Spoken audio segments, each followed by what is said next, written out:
Bien-aimés frères et sœurs du Seigneur Jésus-Christ, Shalom. C'est un dimanche merveilleux. Et nous bénissons l'Éternel notre Dieu pour avoir permis que nous soyons comptés du nombre de ceux qui vivent encore sur cette terre des hommes, dans la mesure où plusieurs nous ont quittés au courant de la semaine. Il y en a même ceux qu'on sera en train de porter en terre aujourd'hui, alors que les dimanches passés nous ont suivis, bien-aimés. Nous sommes là aujourd'hui dans le livre de 2 Samuel, le chapitre 12, à partir du premier verset. Nous lisons également, nous lirons également, bien-aimés frères et sœurs, dans Matthieu 14, 1 à 5, Marc 6, 14 à 16, Luc 9, 7, et puis on va descendre. En fait, pour être un peu plus... parce que vous voyez, ce sont des textes, plusieurs textes qu'il faut lire. Mais nous donnons juste l'idée de ces textes. En fait, ces deux textes parlent de 2 rois qui ont existé dans ce monde et dont leurs noms ont été repris dans la Bible. Il s'agit du roi David et du roi Hérode. Ces rois ont eu quelque chose de commun dans leur vie en tant que rois. Ils étaient d'abord des rois, comme vous le savez.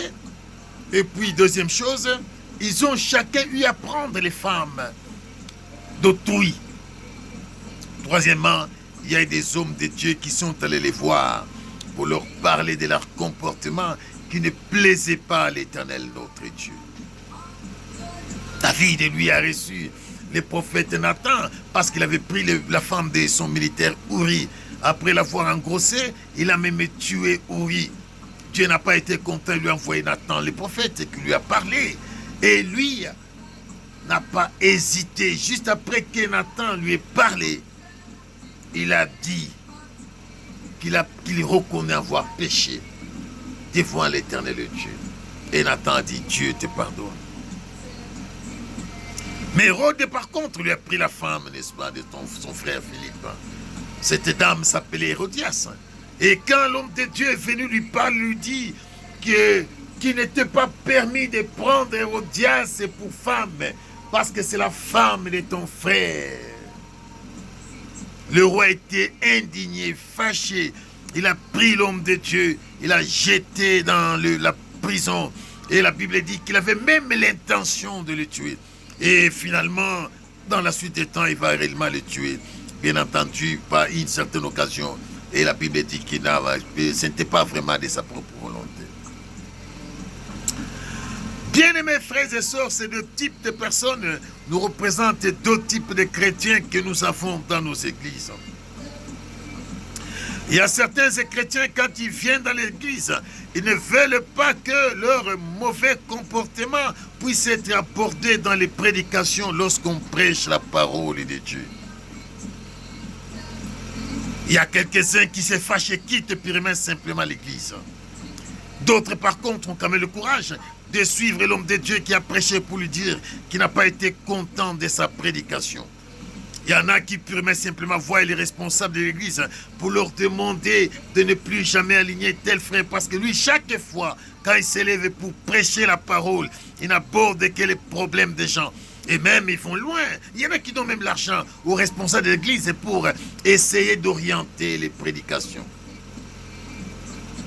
D'ailleurs, il y en a qui, lorsque ce sont eux qui financent, les serviteurs de Dieu qui financent l'œuvre de Dieu, ils se décident même de quitter l'église. Alors on voit certains pasteurs tout petits devant ces gens, non frères, ne quittez pas l'église. Nous allons chercher de voir comment organiser nos enseignements. Bien-aimés frères et sœurs dans le Seigneur de Jésus-Christ de Nazareth, lorsque vous arrivez dans une église et qu'on est en train de marteler sur les péchés, sachez que c'est pour votre bien. Et si vous vous décidez de sortir, vous pouvez toujours sortir, mais l'église, on ne fermera pas parce que vous êtes parti. On ne fermera pas parce que vous ne savez plus supporter l'église. L'Éternel Dieu lui-même pourvoira, n'est-ce pas, à son œuvre. Mais notre prière n'est pas que vous puissiez quitter l'église, mais que vous puissiez demeurer dans l'église et que vous puissiez adapter votre comportement à ce que nous demande la parole de Dieu. Parce que tout ce qu'on te fait, tout ce que Dieu nous demande, c'est pour notre bien. Bien-aimés, lorsque vous demeurez dans le péché, vous ne voulez pas qu'on puisse prêcher sur ça. Sachez que vous êtes en train de vous rendre vous-même un mauvais service. C'est parce que le péché tue. Quand je suis en train de vous parler là, je pense qu'il y en a qui ont leurs parents, certains de leurs proches parents, ou leurs amis, ou leurs connaissances, qui sont malades et présentement dans les lits des hôpitaux pour avoir mené une vie de vergondée. Et là, maintenant, ils sont en train de regretter ce qu'ils ont mené comme vie, malheureusement. On attend peut-être aujourd'hui ou demain pour qu'ils puissent mourir. Il y en a qui, bien aimé, parce que nous disons aussi que le péché appauvrit. Il y en a qui sont restés seulement avec des histoires, n'est-ce pas? Oh, moi, quand j'étais. Mais c'est déjà passé parce qu'ils ont eu des moyens, mais ils ont eu à les dilapider à cause du péché. Le péché appauvrit, le péché avili, le péché bien-aimé dans le Seigneur fait vieillir et rapidement. Finalement, nous disons que le péché est l'ennemi et de l'âme et de l'homme. Péché de l'âme, bien-aimé, lorsque vous continuez dans le péché, sachez que vous passerez votre éternité loin de la face du Seigneur, en enfer, bien entendu, en compagnie avec le diable, ainsi que ses anges qui étaient déçus ensemble avec lui. Le péché est l'ennemi de l'homme. Nous venons de vous donner de quelques cas de l'appauvrissement, des maladies, de la mort même prématurée qu'entraîne le péché dans les vies des gens. Mais David, lui, a compris, a dit non, j'ai péché contre Dieu. C'est tout ce que nous cherchons. Pas dans les églises. Nous ne prêcherons jamais les bons, mais nous prêcherons toujours les humains comme nous. Cela veut dire que lorsque nous prêchons, nous-mêmes nous sommes concernés par ces prédications. S'il y a des points sur lesquels nous trouvons que nous n'avons pas marché conformément à la parole de Dieu, nous changeons. Nous prêchons aussi les autres pour qu'ils puissent changer de telle sorte que si Jésus-Christ revient aujourd'hui, si la mort nous trouve aujourd'hui, nous ayons moins l'assurance d'où nous passerons notre éternité. Bien-aimés dans le Seigneur Jésus, voilà pourquoi entrant dans le monde, la première chose que Jean-Baptiste a demandé, c'est la repentance. Il dit, repentez-vous, le royaume de Dieu est proche. Repentons-nous, le royaume de Dieu est proche. Ne fouillons pas nos églises, mais ayons l'attitude du roi David. Il a dit, je péchais contre l'Éternel, qu'il puisse avoir pitié de moi. Ce matin, tu es dans quel camp? Le camp de David ou le camp d'Hérode? Je te demande une seule chose, mon frère.